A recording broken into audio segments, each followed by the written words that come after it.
2월 13일 화요일 5분 브리핑입니다. 4월 총선을 앞두고 이준석, 이낙연, 금태섭 씨 등이 주도하는 제3지대 신당 추진 세력들이 깜짝 합당 선언을 설 연휴 전날 발표했습니다. 당명은 이준석 대표 쪽 개혁신당으로 정했는데요. 이낙연 대표를 위시해 공동대표, 원내대표, 최고위원 모두 민주당 출신입니다. 국민의힘 출신과 화학적 결합을 이뤄내기 쉽지 않은 문제가 있습니다. 구심점 없이 급조됐다는 지적이 이래서 나오고 있는 것인데요. 게다가 젊은 남성들로 상징되는 이준석 대표 지지층의 집단적 반발은 역풍 그 자체입니다. 우리가 류호정과 동지가 됐단 말인가? 우리가 친문정당 당원이 됐단 말인가? 이 같은 질타는 연휴 내내 그치지 않았습니다.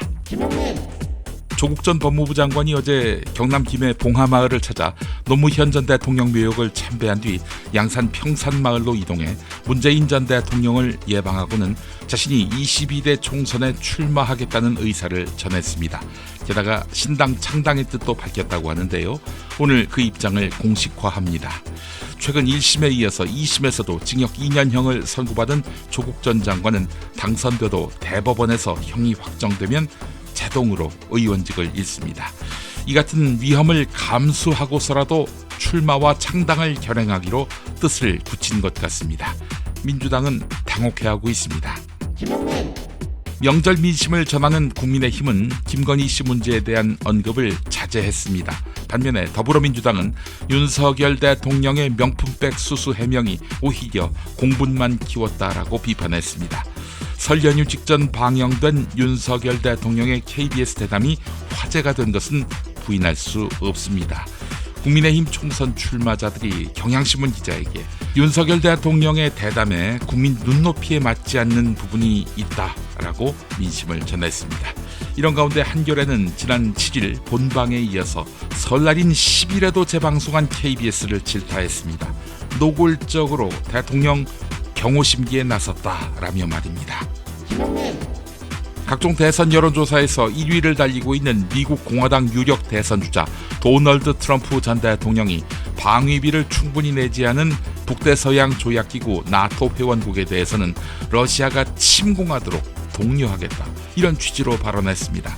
집권 당시 나토 회원국에게 국내 총생산 GDP 대비 2.0%의 국방비를 지출하라고 압박했던 트럼프인데요. 재집권하면 방위비를 이유로 동맹에 대한 안보 우산을 철회할 가능성까지 시사한 것입니다. 돈 안 내면 말입니다. 주한미군이라고 다를까요? 트럼프는 집권 당시 주한미군 방위비를 연간 기존 1조 원에서 6조 원으로 늘리라고 한국에 요구했습니다. 한국이 미국을 벗겨먹고 있다라고 발언하면서 말입니다. 채소, 과일, 고기, 수산물 등 신선식품을 사면서 어느 때보다도 높은 물가를 확인할 수 있었던 설 연휴였습니다. 최근 애호박 한 개 가격이 3,105원이었는데요. 1년 전에는 2,446원이었습니다. 이렇게 식료품 값 상승률이 넉 달 연속 6%대 고공행진을 이어가고 있는 가운데 사과를 비롯한 과일 가격이 13년 만에 가장 큰 폭으로 전체 물가를 끌어올린 것으로 나타났습니다. 국제 유가도 들썩이며 국내 휘발유 가격도 약 2달 만에 리터당 1,600원대로 올라섰습니다. 이런 가운데 3곳 이상의 금융기관에서 빚을 돌려막는 다중 채무자 수가 450만 명으로 나타났는데요. 원리금을 상환하지 못해서 연체하는 비율도 4년 만에 최고치를 경신했습니다. 이들은 월 소득 60% 이상을 원리금 상환에 쓰고 있습니다. 신문별 간추린 뉴스입니다. 산불 특수 진화대 대원들이 요구하는 월 4만 원의 위험수당을 정부가 2년째 거절하고 있는 것으로 나타났다는 경향신문 기사. 의과대학 입학정원 확대 방침에 대해 대통령실이 의대 증원은 돌이킬 수 없다라며 의사들 파업에 강경 대응하기로 방침을 정했다는 동아일보 보도.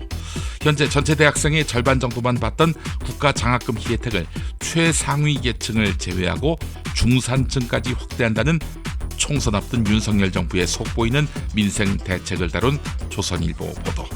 한국 증시가 수익은 별로고 주주배당은 미흡하다며 한국에서는 주식으로 돈 벌 수 없다. 코리아 디스카운트를 해소해야 한다며 상속세를 줄여야 한다고 주장하는 중앙일보 보도.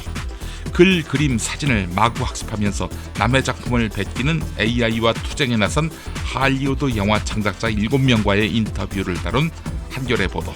대출업자가 정한 이자 상환 시간이 넘어가자 딸의 고등학교에 전화를 거는 악질 추심을 다룬 한국일보 보도가 일면에 실렸습니다. 이상 5분 브리핑이었습니다.